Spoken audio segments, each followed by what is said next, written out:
Hello दोस्तों, नमस्कार। कैसे हैं आप लोग। अगर आप लोग कोई हिस्ट्री का स्टूडेंट है तो मैं उसको हिस्ट्री भी बताता हूँ, बेसिक चीज़ें क्या क्या पढ़ना चाहिए हिस्ट्री में, जो उसका ऑप्शन सब्जेक्ट होगा। तो हिस्ट्री में अगर देखा जाए तो बेसिक उसको 6 जो टॉपिक है अच्छे से पढ़ना चाहिए। पहला उसमें जो टॉपिक आपका आता है प्राचीन काल, अर्थात प्राचीन इतिहास, जिसको बोलते हैं एंशियंट हिस्ट्री। दूसरा पढ़ते हैं अर्ली मेडाइवल। तीसरा पढ़ते हैं मेडाइवल। उसके बाद पढ़ते हैं मॉडर्न हिस्ट्री। फिर उसके बाद पढ़ते हैं पोस्ट इंडिपेंडेंस ऑफ इंडिया। और 6 आपका जो हिस्ट्री होता है वर्ल्ड हिस्ट्री। तो प्राचीन काल में अगर आप पढ़ते हैं जो कि प्राचीन इतिहास क्या है, जिसमें आप पढ़ेंगे बेसिक चीज़ आपका प्री हिस्ट्री क्या है, प्रोटो हिस्ट्री क्या है और हिस्ट्री क्या है। तो प्री हिस्ट्री में आप पढ़ते हैं कि यहाँ पर पूरा स्टोन एज के बारे में बात करता है।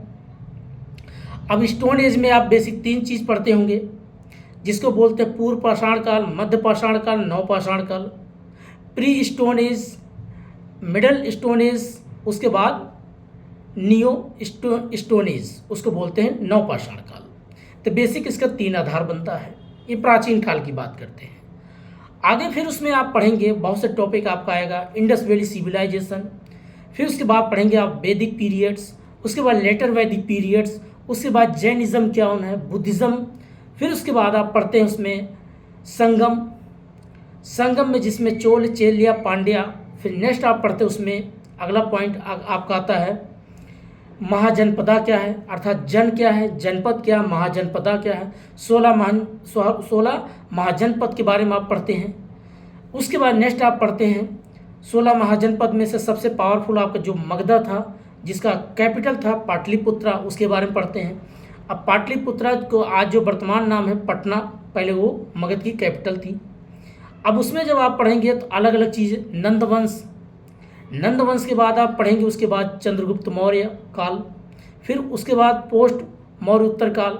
फिर उसके बाद आप पढ़ेंगे गुप्ता पीरियड काल। फिर उसके बाद पढ़ेंगे पोस्ट गुप्ता पीरियड काल। उसके बाद इसी में शुरुआत आपका होता अर्ली मेडाइवल। अर्ली मेडाइवल में जिसमें आप पढ़ेंगे राष्ट्रकूट, चोल्या, चेलिया, पांड्या, इनके बारे में पढ़ेंगे। फिर उसमें 712 मोहम्मद बिन कासिम कैसे आया। फिर उसके बाद गौरी, महमूद गजनवी, ये बेसिक चीज़ें आप पढ़ते हैं। मराठा का काल कैसे कब तक चला, ये बेसिक चीज़ आप होता है आपका अर्ली मेडाइवल। राजपूतों का योगदान, ये पूरा आपका अर्ली मेडाइवल होता है। फिर नेक्स्ट पढ़ते हैं मेडाइवल हिस्ट्री। मेडाइवल हिस्ट्री में जब आपका महमूद गजनवी और गौरी आता है भारत में, यहाँ दिल्ली सल्तनत की स्थापना करता है, जिसका नाम था कुतुबुद्दीन ऐबक, उसका एक गुलाम वंश था, उसको सौंप के चला जाता है। तो आप देखते हैं गुलाम वंश में जिसमें आप पढ़ते हैं बेसिक चीज़, जिसमें आप कुतुबुद्दीन ऐबक, फिर उसके बाद इल्तुतमिश, फिर उसके बाद खिलजी वंश, फिर उसके बाद सैयद वंश, फिर उसके बाद लोधी वंश। इस प्रकार से आप क्या करते हैं, मेडाइवल के बारे में पढ़ते हैं। यहाँ से उसके बाद जब मेडाइवल ख़त्म होता है 15वीं शताब्दी से आपका शुरू होता है मुग़ल पीरियड, अर्थात मुग़ल काल। तो मुग़ल काल में आप जब पढ़ेंगे 1526 से बाबर, हुमायूं, शाहजहाँ, औरंगजेब, जहांगीर, ये बेसिक चीज़ें आपका जो आप पढ़ते हैं मुग़ल पीरियड काल। तो उसके बाद उत्तर मुग़ल काल पढ़ते हैं, बहादुर शाह जफ़र तक आप पढ़ते हैं 1717 तक। तो 1707 तक आप पढ़ते हैं दोस्तों, 1707 तक आप पढ़ते हैं उत्तर मुग़ल काल। तो ये पूरा होता है आपका, ये बस समरी ऐसे बात कर रहे हैं दोस्तों, अभी कोई ऐसा नहीं है, बस बता रहे हैं। फिर उसके बाद जब आपका मेडाइवल समाप्त होता है तो वहाँ से मॉडर्न हिस्ट्री शुरुआत आप कहाँ से पढ़ते हैं। मॉडर्न हिस्ट्री आप पढ़ते हैं जब आपका 1498 में वास्को डी गामा भारत में आता है, कालीकट तट पे एक जामुरी नामक राजा से मुलाकात करता है और वहाँ पर क्या करता है, अपना किलाबंदी करता है। तो पहले कौन आए थे, पुर्तगाली, फिर डच, फिर उसके बाद अंग्रेज, फिर उसके बाद फ्रांसीसी। तो अंग्रेज आते हैं 16वीं शताब्दी में, और उसके बाद देखिए इन्होंने हमारे देश में 200 साल तक क्या करते, शासन करते हैं। ईस्ट इंडिया कंपनी की स्थापना होती है, यहीं से आप पढ़ना शुरू करेंगे। 1773 से एक्ट होता, पीट्स इंडिया एक्ट क्या थी। फिर उसके बाद आप 1784 ये जो 1784, फिर 1786, ये बेसिक चीज़ें आप पढ़ते चले जाते हैं। फिर 1857 की क्रांति होती है, इसके बारे में आप पढ़ते हैं। लेकिन इसी हिस्ट्री में, मॉडर्न हिस्ट्री में बेसिक चीज़ें हमें क्या क्या पढ़ना है, 1757 की क्रांति, और 1764 की क्रांति। तो इसमें ध्यान रखना, प्लासी का युद्ध, बक्सर का युद्ध, इसी युद्ध के आधार से क्या होता है, आपका दिल्ली, अवध और बंगाल तीनों गुलाम होता है और तरह तरह की संधियाँ होती हैं। उसके बाद आप 1751 1791 में आप देखते होंगे साउथ में आप जाएंगे तो वहाँ पर क्या होता है, मराठा और प्लस आपका जो हैदर अली, टीपू सुल्तान, इनके बारे में आप पढ़ते हैं। एक तब तक आपका इतिहास चलता रहता है 1947 तक, जब तक आपका देश आज़ाद नहीं हो जाता। इसी बीच में 1885 का आपका कांग्रेस अधिवेशन होता है, एक संस्था बनती है। उसके बाद 1885 से लेकर के आप 1947 तक अगर देखा जाए तो एक बार इस हिस्ट्री को पढ़ना बहुत ज़रूरी है। ये यहाँ से अगर देखा जाए तो एक प्रकार से मिनी कॉन्स्टिट्यूशनल का बेसिक आधार रखना शुरू हो जाता है।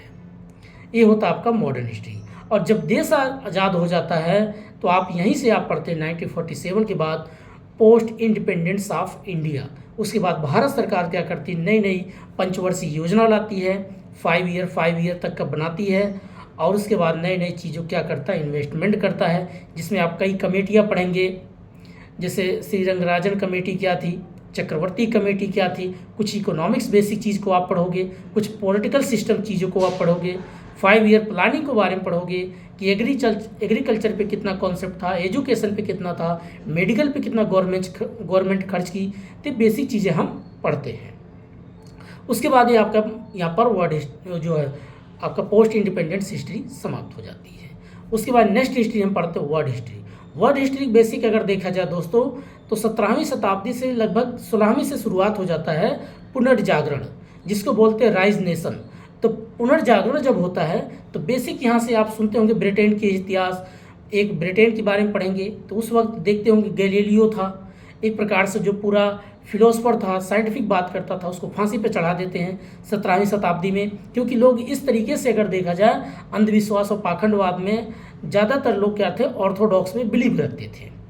तो उसमें चर्च के बारे में आप पढ़ोगे, चर्च 2 तरीके से होता था, एक अलग होता पॉपली होते थे, एक क्रिश्चियन होता था, यहूदी, बेसिक चीज़ इसमें बांटा गया था। तो आप जब वर्ड हिस्ट्री राइज नेशन पढ़ेंगे उसके बाद आपका इंडस्ट्रियल रिवॉल्यूशन पढ़ेंगे, औद्योगिक क्रांति जब होता है तो जर्मनी का इतिहास पढ़ेंगे, फ्रांस का इतिहास पढ़ेंगे, इटली का आप पढ़ेंगे, फिर उसके बाद रूस का आप पढ़ेंगे, जापान का पढ़ेंगे, उसके बाद अमेरिका के बारे में पढ़ेंगे, अमेरिका का गृह युद्ध कैसे हुआ इसके बारे में पढ़ेंगे। तो ये आपका फिर पढ़ेंगे वर्ल्ड वार फर्स्ट क्या था, वर्ल्ड वार सेकेंड कब से हुआ। इस वर्ल्ड वार फर्स्ट आपका 1914 से लेकर के और 1914 से 1918 तक चला। फिर उसके बाद 1939 से 1945 तक सेकेंड वार चला। फिर 1945 से लेकर 1991 तक का आपका कोल्ड वार चला। और उस कोल्ड वार का देखिए एक नया वार हो गया, जैसे आपका रूस से और ये जो बेसिक आपका नाटो का सम्मेलन हो रहा है, एक मिनट दोस्तों, तो रूस और यूक्रेन का जो वार चल रहा है, एक इसका बेसिक आधार है, एक कोल्ड वार का ही देना है। क्योंकि यहाँ से आप देखते होंगे अफगानिस्तान में कोल्ड वार का काफ़ी इम्पैक्ट पड़ा। उस वक्त 2 ध्रुवीय पक्ष थे, एक आपका था कम्युनिज्म, एक था डेमोक्रेसी की बात करता था। इससे क्या होता था, लोगों को अपना वर्चस्व बनाना था। तो हम पढ़ते 1947 तक, एक प्रकार से 1945 से लेकर के आवाज 1991 अर्थात 1991 तक का हम इतिहास पढ़ते हैं, कोल्ड वार होता है। तो वर्ल्ड हिस्ट्री में क्या क्या पढ़ते हैं, राइज नेशन, पुनर्जागरण, फिर जर्मनी का इतिहास, चाइना का इतिहास, रूस का इतिहास, फ्रांस का इतिहास, इटली का इतिहास। उसके बाद हम पढ़ते हैं world war first, world war second, फिर अमेरिका का इतिहास। और आप देखते होंगे राइज नेशन हो रहा ब्रिटेन में, इम्पैक्ट पड़ता था इंडिया में। कैसे, क्योंकि यहाँ से रॉ मटेरियल ले जाके वहाँ मैन्युफैक्चरिंग करके फिर बना के भारत में बेचना, इसी बोलते उपनिवेशवाद, नव उपनिवेशवाद। तो ये बेसिक कॉन्सेप्ट को आपको पढ़ना पड़ता है। तो दोस्तों बस मैं एक छोटा सा समरी तरीके से बात किया कि जो बच्चा हिस्ट्री भी पढ़ता है तो उसको इस पॉइंट को ध्यान में रखना चाहिए और बार बार रिकॉल करते रहना चाहिए, प्रैक्टिस करते रहना चाहिए। तो दोस्तों आज कितना ही, तब तक के लिए नमस्कार, जय हिंद।